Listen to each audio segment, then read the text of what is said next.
स्वागत है आप सभी का। आज मैं आपको सुनाने जा रहा हूं गरुड़ पुराण का एक ऐसा रहस्य जो इंसान की रूह तक हिला देता है। आपने देखा होगा कि कई बार कोई व्यक्ति एकदम से चला जाता है, ना कोई बीमारी ना कोई परेशानी, बस अचानक सब खत्म।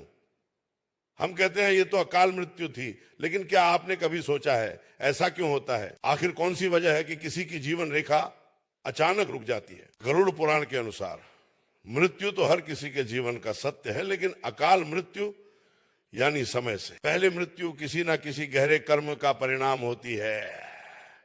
मित्रों, भगवान विष्णु ने गरुड़ जी को बताया था कि हे गरुड़, कोई भी मृत्यु बिना कारण नहीं होती, हर मृत्यु किसी कर्म के प्रभाव से होती है।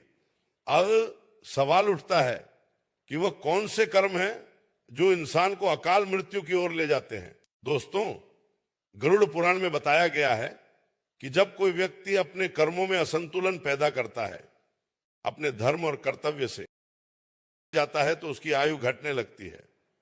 सबसे पहला कारण है हिंसा और अधर्म। जो व्यक्ति निर्दोषों को कष्ट देता है, दूसरों का अहित करता है या अपने स्वार्थ में किसी का नुकसान करता है, वो अपने जीवन की डोर खुद काट देता है। दूसरा कारण बताया गया है माता पिता या गुरु का अपमान। गरुड़ पुराण में स्पष्ट लिखा है कि जो व्यक्ति अपने माता पिता का दिल दुखाता है, उसकी आयु घट जाती है, क्योंकि माता पिता का आशीर्वाद ही आयु का कवच होता है। तीसरा कारण भोजन और दान में अशुद्धता। जो व्यक्ति भूखे को अन्न नहीं देता या बिना स्नान किए भोजन करता है, उसके भीतर ऐसी नकारात्मक ऊर्जा जन्म लेती है जो धीरे धीरे उसकी जीवन शक्ति को नष्ट करती है।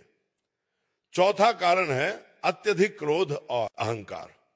अहंकारी व्यक्ति अपनी किस्मत खुद खराब करता है। भगवान विष्णु कहते हैं अहंकार से जन्मा पाप मृत्यु को आमंत्रित करता है। पांचवा कारण है किसी और का हक छीन लेना। जब कोई व्यक्ति किसी का कर्म, उसकी मेहनत या उसका भाग्य की लकीर को मिटा देता है। छठा कारण बताया गया है अधूरी प्रतिज्ञा या अधूरा व्रत। जो व्यक्ति कोई धार्मिक संकल्प लेकर उसे पूरा नहीं करता, उसके अधूरे कर्म मृत्यु बनकर लौटते हैं।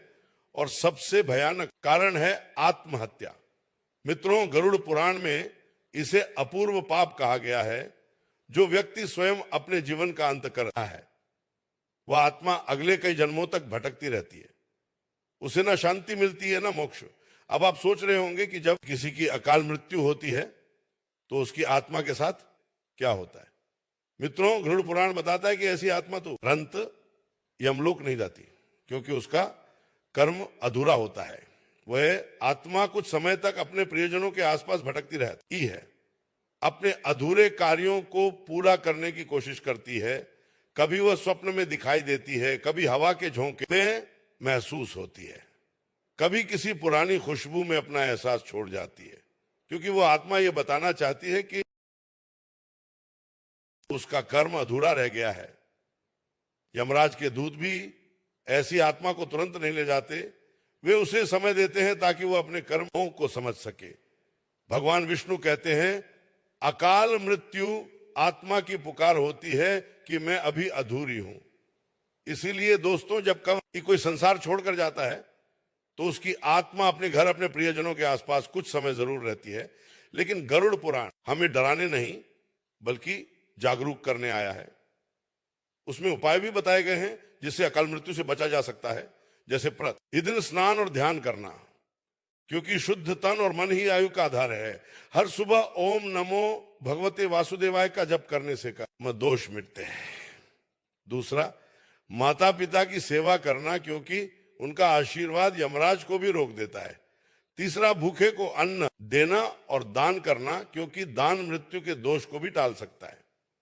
चौथा, गौ सेवा करना और दूसरों की मदद करना, क्योंकि सरों की भलाई ही जीवन की रक्षा बन जाती है।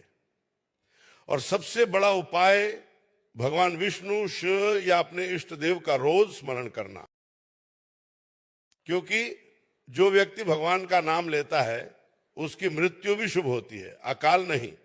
दोस्तों, मृत्यु तो हर जीव के लिए निश्चित है, लेकिन अकाल मृत्यु से बचना हमारे हाथ में है, क्योंकि मृत्यु अंत नहीं बल्कि आत्मा का नया आरंभ है।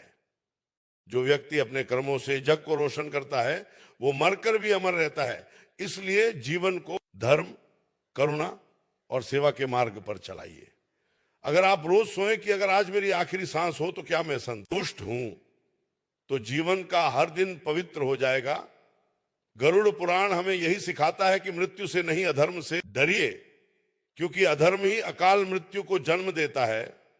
इसलिए सच्चे कर्म कीजिए, किसी का दिल मत दुखाइए और भगवान के नाम का स्मरण करते रहिए। याद रखिए, मृत्यु से नहीं, जीवन से डरिए। जो अधर्म में बीत जाए दोस्तों,